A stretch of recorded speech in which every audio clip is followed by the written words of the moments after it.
Hey guys, it's Matt. I saw this intelligence insulting headline at CNN.com this morning, and I thought Melvin and Bezo really should address this and show you how this sort of ruse against the American people and the world went down at the creepy table. Do you believe they have the gall to try to pass this bullshit off? Probably close to 30 years of printing trillions a month, many of the trillions or most of the trillions at this point off the books. And they're going to blame the fact that your apple and your banana and your orange is going to go to $10 each. They're going to blame it on tariffs. A first grade economy class will tell you that just money printing creates the high prices. They're going to blame it on tariffs. I mean, Not Milk, if you're listening, stop insulting my intelligence, you son of a bitch. Headline: Prices are starting to rise because of tariffs. Economists say this is just the beginning. Let's play a game, class, Amish classroom. Let's play a game. How many major problems can we find in a short, simple sentence? Prices are starting to rise? Really?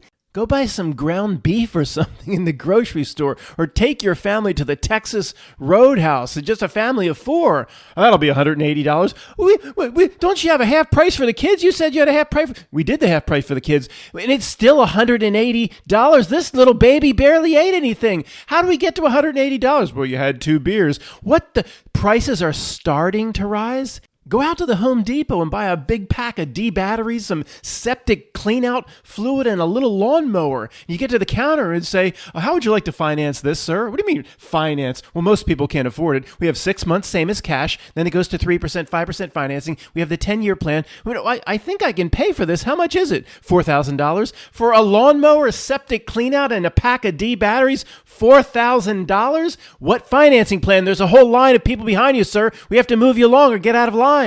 Prices are starting to rise. That implies it's just the beginning. Where have you been the last 20 years? There was a sign 4 or 5 years ago up here at Jeff D'Ambrosio Dodge, whatever it is. It said $10,000 off, this sort of Ram pickup. I passed by the sign. It said $10,000 off. Well, how much is it in the first place where you can give $10,000 off? It doesn't make any sense.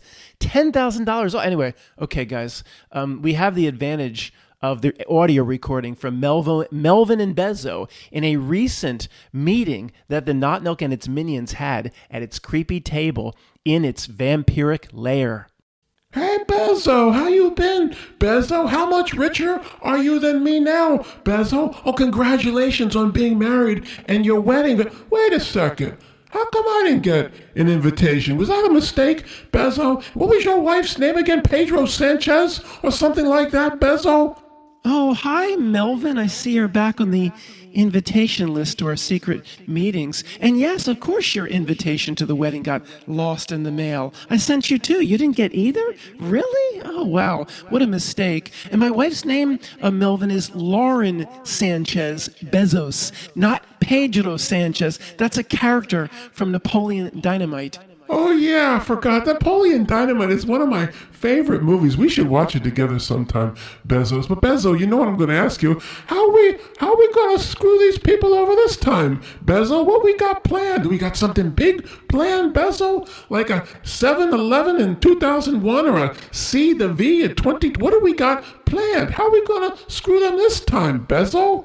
Well, Melvin, you don't notice the high prices because you make about $20 to $50 million a day, except on the days where we've rigged the stock market to crash. Then it comes right back just to make it look legitimate to the people that participate in it. You don't notice the high prices, but hundreds of millions of people in the West are really struggling now. They have a tough time buying the same groceries that they used to buy. Even laundry detergent, cat litter is $20 for the 40-pound box. Did you ever notice that? Melvin, or you haven't shopped yourself since 1991. I know. People are starting to really get upset about the high prices, and we need something to blame other than ourselves. That's what this meeting is about.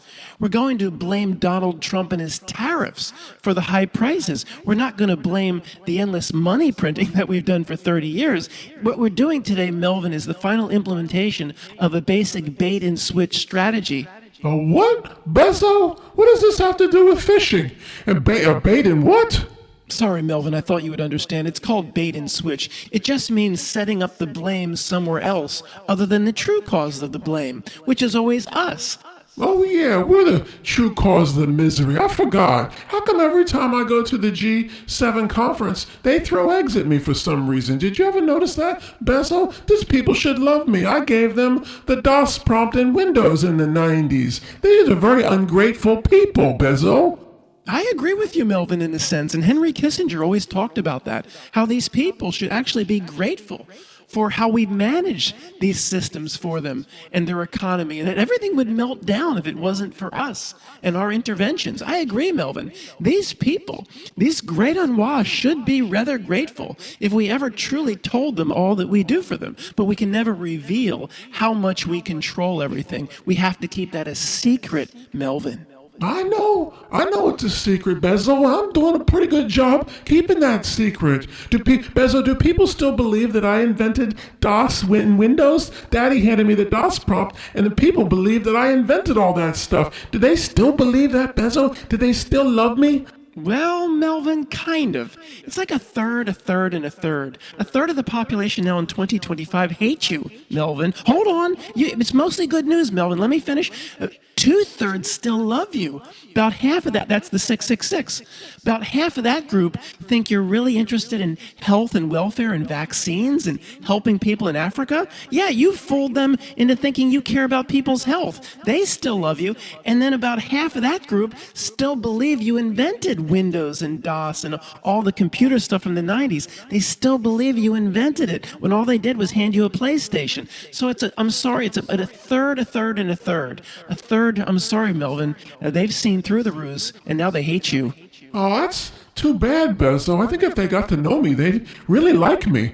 But we got to go into the meeting soon. Is there anything else I should know before the secret meeting starts, Bezo? Yes, Melvin, this meeting is different than many of the others. Do not say a word unless you're directly spoken to. Do not raise your hand or ask a question. There are several demons coming into this meeting from various planes of hell. You don't want to get on the wrong side of those demons. I suggest you say nothing, Melvin, unless you're specifically asked a question. Oh, wow, Bezo. The demons are coming in for this meeting? Oh, I remember the last time the demons came in. I offended one of them. He said he was going to drag me off to hell. I got scared. But, okay, I'll be quiet. I'll keep quiet. If the demons are coming into this meeting, we must have something really big planned. Hey, Bezo? Yes, Melvin. If the demons are coming in, it is very likely there's something very big in the works. And I would think the purpose of this meeting is to see how we can use the last term of the Trump administration to accomplish our goals. Not just to blame high prices and runaway inflation and $20 bananas on Trump's poor decisions and tariffs when it was our money printing, but to use the final term of the Trump administration to further fracture the United States. What do you mean further fracture, Bezo? We already have it where most people that once loved each other now hate each other over stupid stuff like our politics. I didn't think we could do any more than we already did. We got bigger plans? Of course, Melvin, this is just the beginning. We have the AI now. Regional conflicts that we've cooked up, say Russia-Ukraine, for example. It's so the AI can learn how to make people hate each other even more. Regional conflicts like Israel and Iran, now including the United States. It's also the AI can learn. It looks at over 100 million comments a minute, every single thumb up, every single thumb down in the world. So it can take its regional hatred between people with different cultures, different borders, different flags, different heritage, race, color, creed, religion, etc., and then eventually inflame it to a global scale. You mean we can get the people to hate each other even more than they already do? Well, I didn't think that was even possible. Well, what will that mean for Microsoft, Bezos, if people hate each other even more? Will they still buy my products? Yes, Melvin, people will continue to buy Microsoft products, even though you can't name one of those products today in 2025. It was decided many decades ago which companies would be the survivors, which companies would hold up the pillar of the one world system once the United States dollar is taken down and replaced with the digital currency. Your company's protected, my company, Amazon, is protected. But there's one exception, Melvin. They said stay out of the office. But Bezo, I like going in the office and pretending that I'm in charge and pretending that I'm running everything. And I get happy time, like Tommy Boy when he went back to Callahan Auto. Remember that scene with David Spader came in? He was talking in front of the fan. And, Luke, I am your father. I play happy time when I go back to Microsoft, and people think I'm in charge. Melvin, the conditions between your relationship and Microsoft were set 10 years ago. Stay out of the office. If you go in the office, they're going to take the company away from you. Didn't you see Trading Places? Do you remember what happened to Duke and Duke at the end? Stay out of the office, Melvin. Okay, Bezo, I like going in there and pretending. Okay, if the only way they're going to think that I'm really in charge is to stay away, then I'll stay away. Come on, Melvin, let's go. The meeting must be starting. This cauldron over here just overflowed, and there's a portal opening over here. 10 demons, 12, 15 demons, 20 or more demons just came through the portal, Melvin. There must be something big in the works for the final term of the Trump administration. Remember, Melvin, do not say a word. In fact, if anybody speaks to you, pretend you didn't even hear it.